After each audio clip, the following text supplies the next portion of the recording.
Chers téléspectateurs, bonjour. Bienvenue dans votre émission, ce numéro d'Apprendre à vivre sur RTV. Aujourd'hui, j'ai envie de vous parler d'une problématique, d'une thématique qui me tient à cœur parce que je la vois devenir une espèce de phénomène où beaucoup de personnes sont en train de perdre leur temps dans leur relation de couple, donc avec une autre personne, et sont en train de vivre une espèce de choses qui ne les arrangent pas, et elles mettent beaucoup trop de temps à se rendre compte que ça ne les arrange pas, que ça ne les intéresse pas, et in fine, elles ont perdu, tenez-vous bien, 2 ans, 3 ans, avec une personne qui, finalement, ne leur accordera jamais ce qui était prévu au départ. Donc, en fait, comment s'imposer dans sa relation de couple? Alors, je ne dis pas, attention, s'imposer ne veut pas dire qu'il faille tout le temps s'imposer, parce que sinon, ça devient un conflit permanent, parce que si l'autre aussi, il ou elle veut constamment s'imposer, ça devient plus, on n'est pas avec quelqu'un, mais on est contre quelqu'un. C'est évidemment pas cela qu'il convient de faire, et c'est pas de ça dont il s'agit aujourd'hui. Non, je vais vous prendre des cas vraiment très précis. Vous savez, dans notre école, c'est Libérez-vous, la nouvelle école de l'amour et du couple. On accompagne beaucoup de gens justement vers la réalisation de leur projet de mariage, par exemple. C'est un des points les plus cruciaux, les plus importants que nous traitons. Et de plus en plus, j'ai des gens, par exemple des jeunes femmes, qui, l'exemple existe aussi de l'autre côté, hein, pour des hommes, mais là je prends les exemples de femmes euh, qui m'ont sollicité dernièrement. 3 d'entre elles, c'est des affaires un peu similaires, ou par exemple, voilà, je vis à Marseille, lui à Paris, on s'écrit, on s'appelle, et on parle d'un projet de mariage, et en plus d'une année, il n'est jamais venu me voir. Il n'est jamais venu me voir à Marseille. Comment est-ce que c'est acceptable, en fait? Comment tu peux, des deux côtés, c'est-à-dire comment toi, tu as accepté que pendant 1 an, le type vienne pas te voir, et toi, le type, comment tu peux prétendre être en relation avec une personne si à aucun moment tu trouves le temps, ou qu'en réalité, tu n'as pas envie d'aller voir cette personne? Paris, Marseille, il y a un TGV 3 heures, tu descends à Gare Saint-Charles. Ça coûte pas cher. Tu trouves des billets parfois pour une dizaine d'euros. Donc, comment aujourd'hui on en arrive à ce type de situation? C'est ça qui m'intéresse. Vous voyez? Qui ne s'est pas, à un moment donné, qui ne s'est pas imposé pour dire, écoute, là, ça ne me convient pas. Ou bien le type s'impose, d'accord, en disant, écoute, pardon, mais j'ai fini par me rendre compte que cette relation ne m'intéresse pas. Au moins, c'est loyal. Parce que tout est une question ici de loyauté. On est dans la loyauté. Je ne suis pas intéressé par ta personne. D'accord? Mais rester discutailler avec toi pendant 1 année, et jamais, jamais, je n'ai le temps d'aller à Marseille, ça ne peut pas exister. Ça, un homme qui veut construire une relation, si tu vis même à l'autre bout du monde, il viendra te voir. N'enlève pas ça de ta tête. Quand bien même tu lui mets en face de sa route des montagnes, des océans profonds, ce que tu veux, des animaux sauvages sur la route, s'il a envie de venir te voir, il viendra te voir.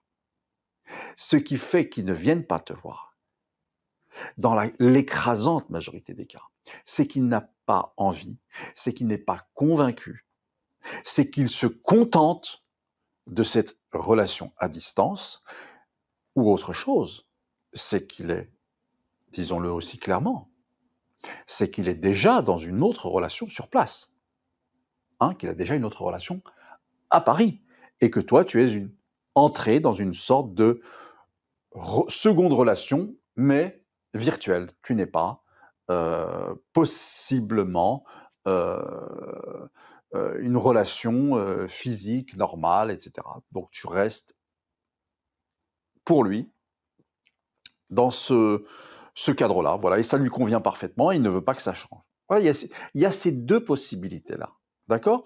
Maintenant, de ton côté à toi, tu vis à Marseille et l'homme, il ne vient pas pendant 1 an. Comment tu peux, toi, ne pas, à un moment donné, t'imposer en mettant, pas un ultimatum, il s'agit juste de se parler.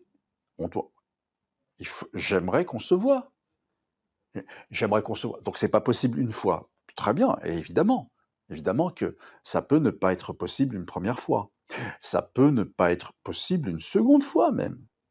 Mais ça ne peut pas être impossible une troisième fois. C'est pas possible. C'est pas possible que ce soit impossible. Vous voyez? Donc, est-ce que toi aussi, pose-toi cette question, est-ce que toi aussi, quelque part, tu ne t'es pas contenté de cette relation à distance? Est-ce que toi aussi, parce qu'il faut avoir ce courage, il y a de plus en plus de gens, vous savez, qui se contentent aisément, plus aisément, de relations à distance, de relations virtuelles finalement, parce que ça les engage moins. Parce que, croit-il, il y a moins de risques que dans une relation vraie. Vous voyez? Donc, c'est des deux côtés, si vous voulez, que la question se pose, et c'est d'un ou des deux côtés qu'à la fin, on dit oui, mais non, c'est pas de ma faute, c'est de la faute à l'autre, c'est pas ceci, c'est pas cela, c'est pas ce qu'on avait dit, mais en fait, machin, ceci, cela. Et donc, on a une personne ou deux personnes malheureuses. Vous voyez? Et ce genre de situation, j'en observe de plus en plus. Vous voyez? Vraiment. Des gens qui ont peur. Je me souviens de cet exemple. Alors là, c'est même pas Paris-Marseille, c'est Paris-Paris. L'autre qui habite dans le 7e, l'autre qui habite dans le 16e. 3 semaines plus tard, donc là, c'est pas 1 an, ok, très bien, mais à quelques quartiers, 3 semaines plus tard, on n'a pas trouvé le temps d'aller prendre un café. Ça me paraît quand même. Je veux bien que tout le monde travaille, mais encore une fois, je vais le répéter, tout le monde travaille. Tout le monde a un emploi du temps. De quoi s'agit-il en réalité, ici, dans ce deuxième cas? Mais il s'agit de s'avouer quelque chose. Quel est, pour moi, le sens des priorités? Quel est le sens des priorités? Est-ce que ma priorité, c'est de me mettre en couple? Est-ce que me mettre en couple est un must pour moi? Et dans ce cas-là, j'ai le temps. J'ai le temps de te rencontrer quand tu habites à 2 quartiers plus loin, ou à 2 arrondissements plus loin. J'ai le temps de te voir. Parce que j'en ai envie. J'en ai envie. D'accord? Mon travail, je travaille tous les jours. C'est bon, je sais ce que c'est que le travail. Ma famille, je la vois enfin, c'est toi qui es nouvelle dans ma vie et avec qui je sens une étape supplémentaire dans ma vie, avec qui je sens un enrichissement, avec qui je sens du plus pour moi dans ma vie. Mais si tu n'es pas du tout le sens, tu ne vas pas dans le sens de mes priorités, là encore, manque de loyauté. Disons-nous les choses. Nous souffrons énormément dans nos sociétés d'un manque de loyauté. Alors que dire les choses, parfois, c'est tellement plus simple, tellement plus simple. Parce que là encore, in fine, tu en as un, une ou les deux qui s'accusent l'un l'autre. J'avais pas compris, c'est pas ce que tu m'avais dit. Moi, oui, mais moi je croyais que, etc., etc., etc. Donc on a deux personnes, là encore, qui sont malheureuses. Et ce que je vous dis, vous le voyez pas quand vous sortez dans la... les gens vous semblent heureux aujourd'hui? Donc avec tous leurs stratagèmes là pour s'éviter, ils vous semblent heureux? Vous avez l'impression que dans nos sociétés, c'est le plein bonheur, c'est l'épanouissement, c'est l'équilibre?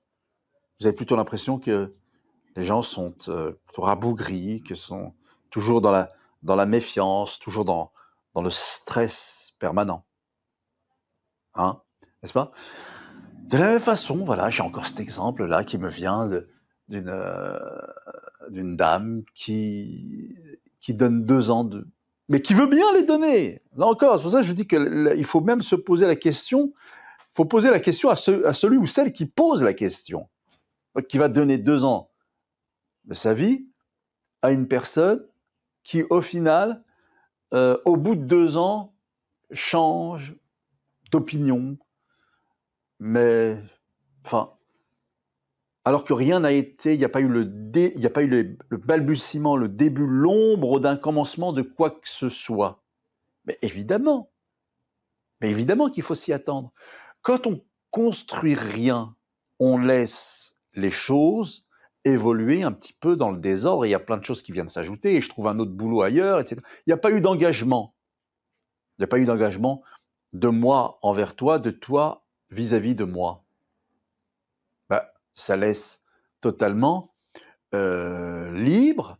Donc, si ça nous convient, tant mieux, attention, hein, il ne s'agit certainement pas ici, en tout cas de ma part à moi, de dire aux gens ce qu'ils doivent faire. Non, non, non, non, non, j'essaie juste de pointer quelques contradictions en demandant, en posant finalement le problème sous un autre angle, en essayant de le regarder sous un autre angle, peut-être que ça nous arrange bien aussi et qu'on a du mal à se l'avouer. Alors, il ne faut pas que ce soit trop brutal, mais tout doucement, on va comprendre pourquoi, finalement, peut-être, ça nous servait bien d'être dans dans ce laisser à distance, vous voyez, dans ce laisser la situation évoluer dans un flou qui me permet d'être, oui, un petit peu dedans, mais beaucoup dehors, d'accord? Ou beaucoup dedans parfois, mais tout de même, je garde un pied en dehors. Finalement, il y a une crainte terrible de l'engagement, n'est-ce pas, euh, qui fait que ça peut peut-être être cela, la raison du maintien à distance. Mais qu'est-ce que c'est que l'engagement? Qu'est-ce que c'est? Et qu'est-ce que c'est que vouloir garder l'autre à distance dès lors qu'il s'approche de trop près? C'est-à-dire dès lors qu'on veut construire un couple, c'est quoi? Qu'est-ce que c'est? C'est une relation intime. D'accord? On devient l'intime l'un de l'autre. Il y a même projet éventuel de construire une famille. Et là, ça nous engage encore plus. Je pense que ça peut traduire, pour certaines personnes, une crainte. Parce que c'est quoi finalement? L'engagement, c'est vivre. Vivre. Tu t'engages bien auprès de ton boulot. Tu vois? Et pourtant, c'est parfois harassant, c'est parfois pénible, c'est parfois, parfois même souvent, on l'entend dans nos sociétés, peu épanouissant. On se force, on traîne des pieds, on fait toujours la même chose. Mais tu as construit une espèce de repère et tu as peur que l'autre vienne finalement tout déséquilibrer, hein, puisque lui aussi viendra avec ses repères. Lui aussi, il ou elle a eu le temps d'élaborer une structure psychique qui sera peut-être plus ou moins bien digéré, accepté par la tienne de structure psychique. Et là, est-ce que vous ferez système ou pas? Est-ce que vous allez ensemble consolider un système, hein, ou pas? D'accord? Mais que cela se fasse ou pas, au moins, vous aurez vécu. Donc la peur de l'engagement n'est-elle pas finalement la peur de vivre? La peur de vivre, avec tout ce que cela comporte comme risque. Vivre, oui, c'est risqué. C'est risqué, bien sûr, bien sûr. Et il faut évaluer les risques. Et puis, il y a les risques qu'on ne peut pas évoluer parce qu'on ne les connaît pas.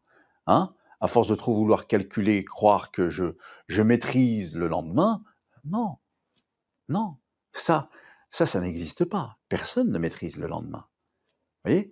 Mais se retenir de vivre constamment et donc constamment maintenir l'autre à distance ou accepter que l'autre, lui, elle, veuille rester à distance, mais qu'est-ce que j'aurais vécu? Qu'est-ce que j'aurais vécu? Une fois que la phase un petit peu de séduction au téléphone, et cetera, importante aussi, bien évidemment, il ne s'agit pas de bien sûr qu'elle est importante, mais une fois que ça va, ça dure sérieusement, ça dure pas 1 an, cette phase de séduction au téléphone, d'accord? C'est se faire connaissance, via internet ou au télé, ça dure pas 1 année, d'accord? Donc à un moment donné, pour faire plus ample connaissance, pour commencer à bâtir le projet sur lequel nous sommes d'accord. Si l'un ou l'autre n'est pas du tout d'accord avec ce projet de vivre en couple, bah, libre à lui, libre à elle. On est bien d'accord. Pas forcer quelqu'un, ça n'intéresse pas. Je parle ici, il s'agit toujours de loyauté. La seule chose avec laquelle on ne doit pas transiger, c'est la loyauté. Tu as tout à fait le droit de trouver que je ne suis pas à ton goût, que tu mérites mieux, c'est... Mais j'ai le droit de le savoir pour que je ne me projette pas plus, pour que je suis aussi, moi, fait de chair et de sang, j'ai un cœur, voilà. La loyauté, c'est la seule chose qu'on puisse demander à tout un chacun. Vous voyez? Donc voilà, tout cela pour vous dire que n'hésitez pas évidemment à clarifier de temps à autre, assez régulièrement, le où nous en sommes dans la relation. Est-ce que nous allons toujours dans la même direction? N'hésitez pas à poser parfois des questions qui vont appeler à des réponses par oui ou non, avec élégance, avec tact. Oui, bien sûr, hein, jamais. Mais tout de même, pour que je sache, d'accord? Parce que sinon, maintenir le flou, d'accord? Ou bien, et que ce flou soit maintenu par les deux, ça peut arranger l'autre, donc ça le regarde, son pourquoi le regarde, mais ça peut t'arranger toi aussi, et dans ce cas-là, tu dois te poser la question de pourquoi ça m'arrange. Tu vois, tu vas en apprendre sur toi-même. Tu vois, tu vas t'enrichir de toi-même. D'accord? Peut-être qu'effectivement, tu es dans ce dont je parlais tout à l'heure, la peur de vivre. On parle ici d'apprendre à vivre, euh, ce n'est pas apprendre à non vivre. À bientôt dans un nouveau numéro d'Apprendre à vivre sur RTV.